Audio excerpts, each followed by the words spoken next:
They showed Matlala pumping money to Magotsi, not for business, but to finance ANC political events, specifically targeting the minister's supporters. And who was the official channel for this criminal cash? Mr. Cedric Nkabinde.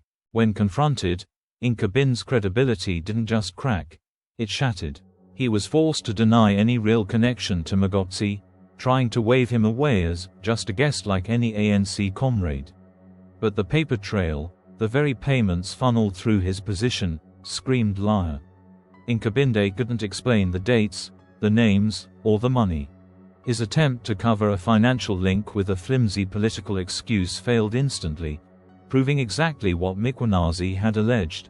The chief of staff was compromised, and at the core of the political betrayal was a simple, incriminating text message.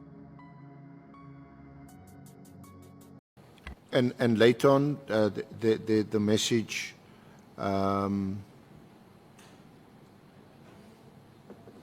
Mogotsi, 12:35, then at 12:36, it says, "Hello, Chief of Staff.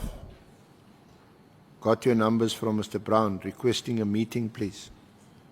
Is that not a message directed to you?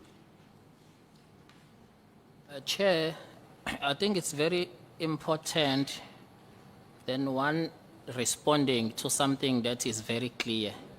Who is talking to who here? The last time you said is Brown Mogotsi and Dlamini.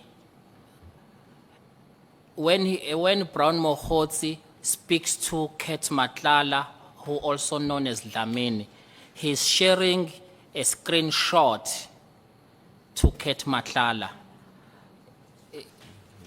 So who's talking to who here? He's talking to Matlala, but he is saying, "Hello, Chief of Staff." Is this Dlamini, Chief of Staff?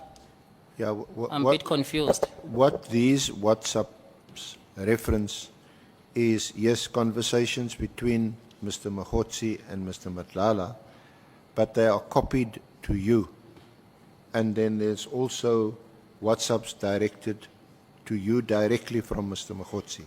Do you at least accept that you receive WhatsApp from Mr. Mogotsi? No, Chair. He was the conduit, the bagman, the weak link. When Arendse demanded an explanation, Nkabinde panicked. He tried to dismiss Magotsi as just a guest like any ANC comrade, and shamefully blamed his inability to provide accurate dates on not having his gadgets. This was his fatal error.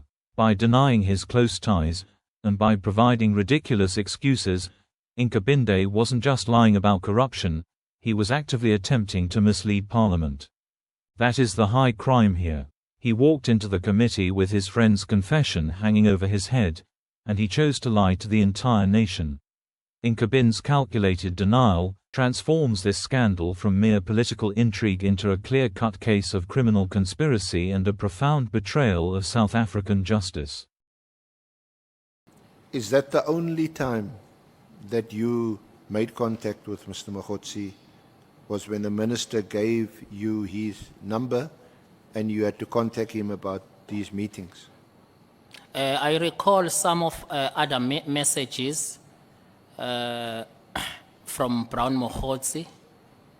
He do send some messages. The one I recall, it's a message about Khan. What I can describe this character, Chair, is a person who like to break news.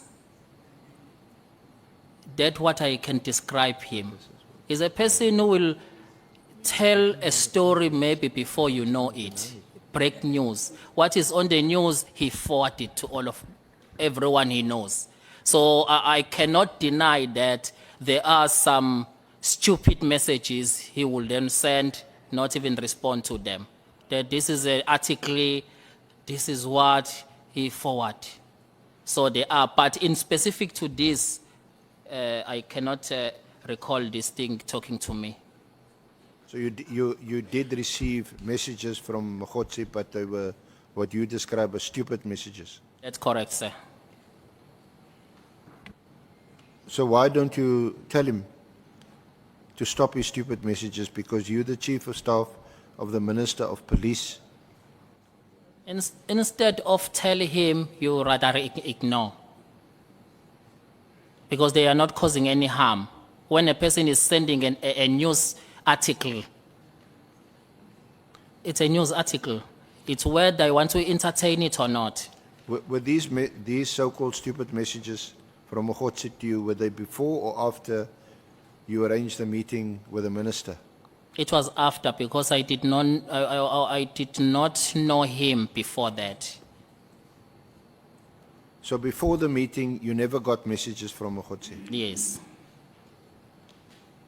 But now, isn't it more significant that now that you've arranged a meeting between Mr. Mogotsi and the minister at his official residence, that you're getting these so-called stupid messages, that you can no longer simply ignore them? This is actually a person that has now met with the Minister of Police. There is no message of significance that needed my attention. When pressed on his relationship with the fixer, Cedric Nkabinde claimed Mogotsi was just a typical spammer, sharing many stupid messages regarding the South African justice system and what's going on in the government with everyone. There's no message that needed his attention, Nkabinde said. He called the man stupid and said it was his right to ignore the messages. This denial, a chief of staff ignoring a man who possessed compromising financial texts, only fueled Arendse's aggressive questioning. Arendse has the evidence from their phones and the pictures. He is ready to fire.